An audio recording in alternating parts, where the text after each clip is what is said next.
Assalamualaikum warahmatullahi wabarakatuh. Sekarang saya berada di Perpustakaan Sekolah Tinggi Agama Islam di Rusa Islami Al-Hikmah yang berada di Jalan Bangka 3A nomor 25 Pelang Mampang, Jakarta Selatan. Sekarang saya akan memberikan semacam pandangan bahwa bangsa yang besar adalah bangsa yang membaca. Kalau kita lihat dalam skala internasional, mungkin minat baca atau tingkat membaca di Indonesia sangat kurang. Tapi kalau kita lihat dari majunya teknologi, mungkin kita nomor satu dalam hal membaca. Biasanya hanya membaca handphone. Nah, di handphone itu ada 280 atau kurang dari 300 karakter yang mungkin sehari-hari dibaca oleh siapapun. Ada satu survei yang menarik adalah seseorang membuka handphone itu 1 jam 6 kali. Berarti kalau kita hitung 1 jam itu 60 menit, berarti 10 menit sekali dia membuka handphone. Apa isinya? Mungkin selama durasi 10 atau 20 menit tidak ada yang berubah ya. Nah, itulah tapi kebiasaan kita yang memang saat ini dengan handphone kayaknya sebagai bagian penting dalam kehidupan. Nah, bagaimana tentang literasi membacanya? Kalau saya lihat juga mungkin di Asia Tenggara, mungkin di Asia ya, lebih kita turunkan skalanya. Minat baca masyarakat Indonesia mungkin sangat jauh dari keinginan yang seharusnya. Sementara kalau kita lihat negara-negara maju, membaca buku adalah bagian penting.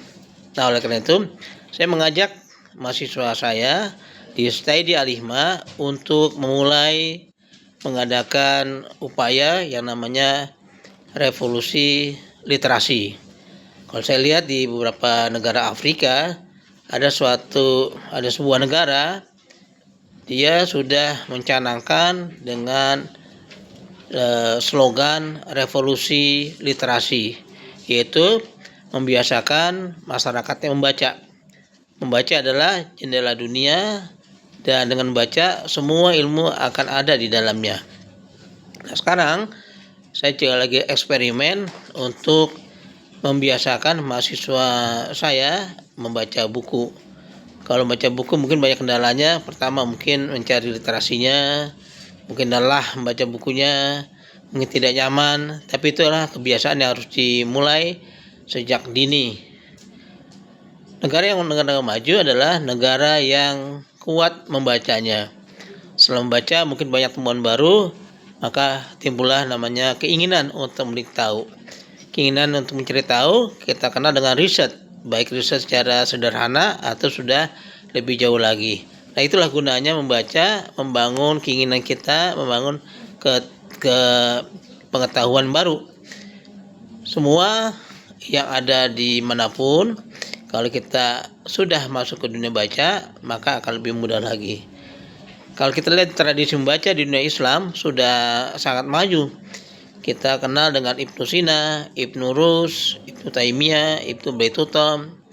Kemudian juga yang mungkin yang legendaris ya di dunia IT, kita kenal namanya Al-Khwarizmi yang menemukan angka 0 sehingga terjadilah perubahan yang signifikan di dunia teknologi. Nah, oleh karena itu kebiasaan membaca harus dimulai sejak dini.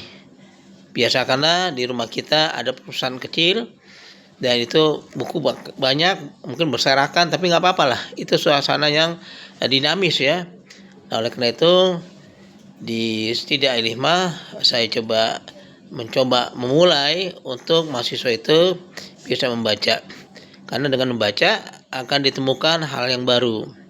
Walaupun awalnya banyak kendala yang kita akan temui ya, tapi itu hal yang wajar ketika permulaan kita membangun kebiasaan atau habit membaca.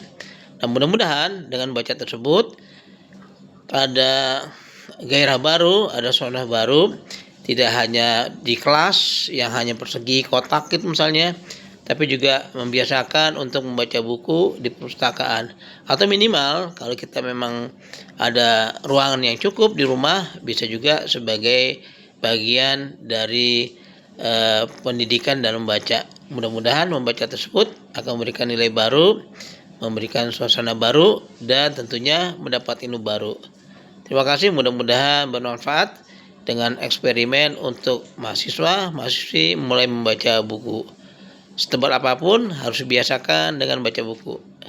Demikian beberapa catatan yang saya lihat untuk memulai membaca tersebut. Terima kasih. Assalamualaikum warahmatullahi wabarakatuh.